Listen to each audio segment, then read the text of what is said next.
Големиот празник Духовден уште се нарекува и роден ден на Светата Црква. Во пресред на празникот Црквата определила и задушница, денови кога се спомнуваме за нашите покојни и се молиме за нивните души. За тоа, која е символиката на задушница, зошто е важно да се посетуваат вечните почивалишта, што е празникот Духовден и како во Црквата се одбележува, ќе зборуваме со отец Кирил Фидански. Отец, задушница, денови кога Црквата ги пропишува за спомнување на нашите покојни, која е символиката и зошто е потребно да имаме такви денови во кои што на посебен начин ќе се молиме за нив? Самиот збор задушница означува за душите, односно момент кога ние како православни христијани се подсетуваме за душите на нашите починати родители, блиски, роднини, пријатели, знајни и незнајни, благочестиви православни христијани. Светата православна црква предвидела да има во текот на годината 3 такви задушници, односно денови, кога се споменуваат починатите во православната вера христијанска. Првата задушница во годината е пред великденските пости, односно пред месопусната недела во саботата. Втората задушница е ова духовденската, која што се празнува на 50-тиот ден од празникот Великден, односно Духовден, односно саботата пред празникот Духовден. И последната задушница на општото споменување на починатите е саботата пред празникот на светиот великомаченик Димитри Мироточив Солунски или Митровденска задушница. Нашата православна христијанска вера е вера во Спасителот Господ Исус Христос, кој што преку своето искупително дело ни подари живот вечен. Односно, смислата на нашата вера како православни христијани е дека нашиот човечки живот не е само од лулката гроб или од купел, местото каде што сме се крстиле, до капелата или местото каде што ќе не испратат нашите блиски. Но нашиот живот продолжува и во Царството Небесно. Смислата на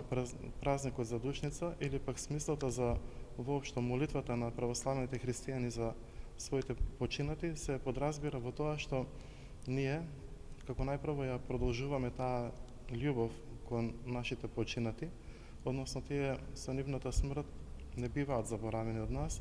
но живеат во нашата љубов и затоа ги споменуваме.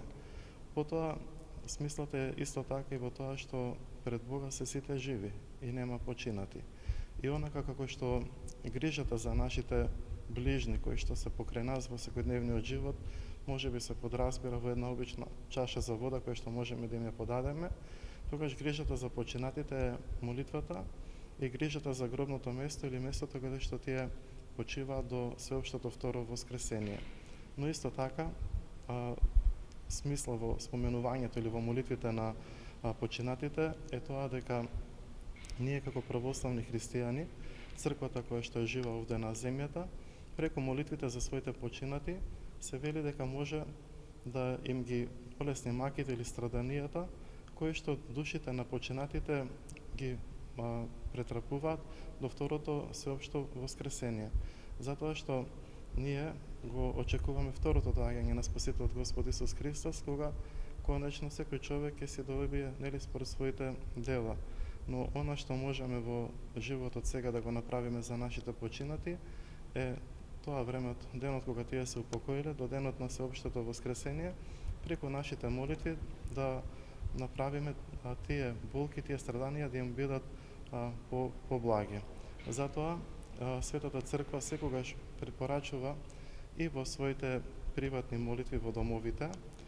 како што се молиме за своето спасение, за спасението на нашите ближни, така да се молиме за спасението на нашите починати. Но исто така би искористил можноста да споменам и тоа дека православните христијани можат да ги споменуваат своите починати и на Светата и Божествена литургија, кога пред почетокот на Божествената литургија се припрема проскомедијата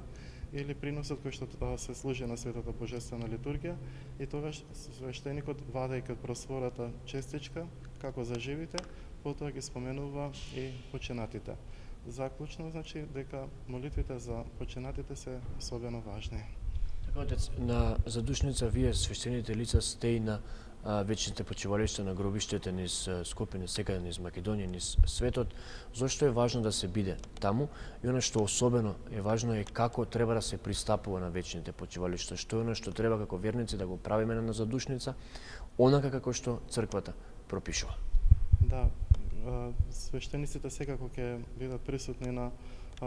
гробиштата за да се отслужи таа трисагија или кратка молитва за покој на починатите, но исто така и блиските во фамилијата е потребно да се потрудат да ги посетат вечните почивалишта на своите упокоени, затоа што како прво гробиштата се исто толку свети места колку што и самиот храм, бидејќи ние веруваме дека секој човек е свет и поради тоа би требало гробиштата секогаш да ги чуваме чисти, уредени, да не бидат обраснати, да не бидат затрупани со најразлично ѓубре и така натаму. Затоа што тоа е една наша должност кон починатите. Но исто така, кога веќе ќе бидеме присутни на гробиштата за денот за душница, потребно е од дома, освен она што црквата го бара на некој начин да се направи молитвата, а тоа е пченицата, виното, погачето и лепчето, потребно е да го понесеме со нас и нашето смирение. Затоа што од свештеничката пракса која што имам до сега како свештеник, но и од претходно верувам дека било така, многу често на поголемите гробишта се случува да се наруши мирот преку кавга, расправија, непристојно однесување, понекогаш што е поврзано, верувам, и со заморот можеби на луѓето, некои доаѓаат од подалеку место или самиот амбиент на гробиштата не може да го прифатат и така натаму, но многу пати тие непристојни однесувања се и од гордост или непромисленост. Значи, кога веќе денот е посветен да биде за починатите, тогаш потребно е да бидеме трпеливи, да го почекаме свештеникот да дојде да прочита молитвата, или пак да не сметаме на тие кои што се наоѓаат до нас или на тоа семејство друго или така натаму, затоа што во тие денови сеќавањата и спомените и тагата на некој начин се присутни подеднакво во сите нас. Отец, некако задушница се врзува со многу народни обичаи. Многу често знаеме да случајме и работи кои што одат во екстрима. Во помалите места особено знаеме дека постојат и седење во текот на целата ноќ, собирање, носење огромни количини на храна, разговори кои што немаат врска со верата, како и на кој начин, тоест зошто луѓето не треба да се однесуваат така и да се држат до она што црквата го пропишува на овие денови. Таквите обичаи во нашиот народ особено се среќаваат за оваа духовденска задушница поради, би рекол, незнање. Не се трудам да ги оправдам, но ете можеби поради незнање, затоа што се помешани двата празници, духовден и задушница. Многу народ кој што недоволно се познава верата, духовден го сметат како празник за починатите, мислејќи дека тоа се духови и така натаму. Но всушност празникот духовден е објавувањето на третото лице од Бог, Света Троица, на Светиот Дух, кога тој во вид на огнени јазици се симна на светите апостоли и им даде дар да зборуваат на разни јазици, им даде сила од озгора, за да можат да ги разбираат писмата и она што го проповедаше, што го учеше Спасителот Господ Исус Христос, светото и божествено евангелие, за да можат да ја продолжат таа проповед и мисија. Според тоа и луѓето од незнање одат на гробиштата и таму има страшни и чудни обичаи, очекувајќи дека ќе ги видат душите на починатите или многу работи за кои што не вреди и не е потребно да се задржуваме. Но секогаш ќе се вратиме повторно на почетокот од разговорот дека денот за душница е ден кога ние си споменуваме за душите на починатите и кога тоа споменување го правиме преку молитвата на свештеникот кој што ќе дојде на гробното место да испее или прочита, или пак од оправдани причини, ако не може да се стаса до гробното место, да се посети најблискиот храм, каде што и таму ќе има дежурен свештеник кој што ќе служи помен или парастос, или пак ќе служи таа молитва трисагија во храмот и каде што ќе се споменат исто така починатите. Направивте убав пример дека додека на живите им е потребна чаша вода, покојните секогаш очекуваат молитва од нас и потребно им ја дадеме. Во недела е големиот празник Духов ден. Еве вие спомнавте за дел на тоа што всушност е празникот Духов ден, зошто е толку голем како празник, како роден ден на црквата, што Духов ден всушност представува како ден.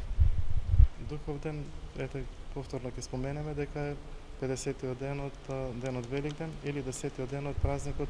Вознесение Христово. Со вознесувањето на Спасителот Господ Исус Христос на празникот Спасов ден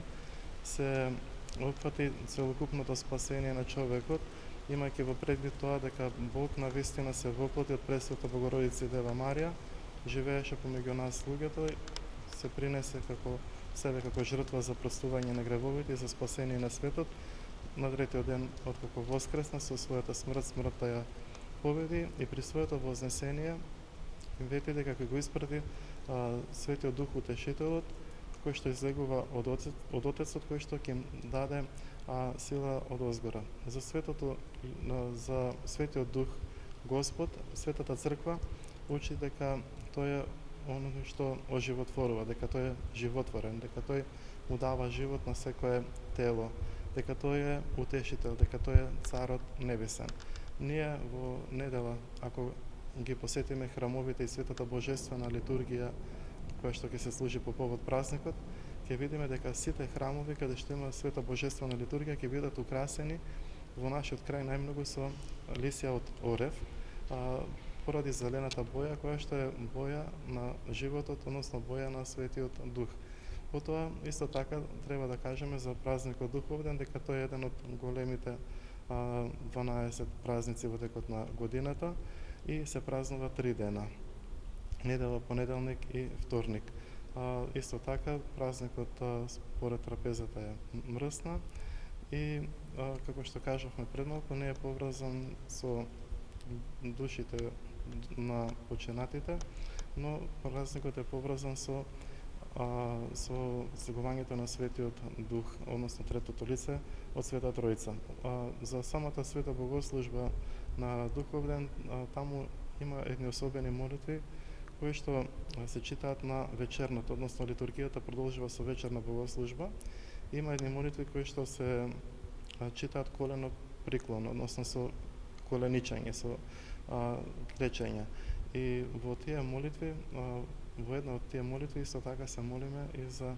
простување на гревовите на сите починати наши отци, родители и блиски.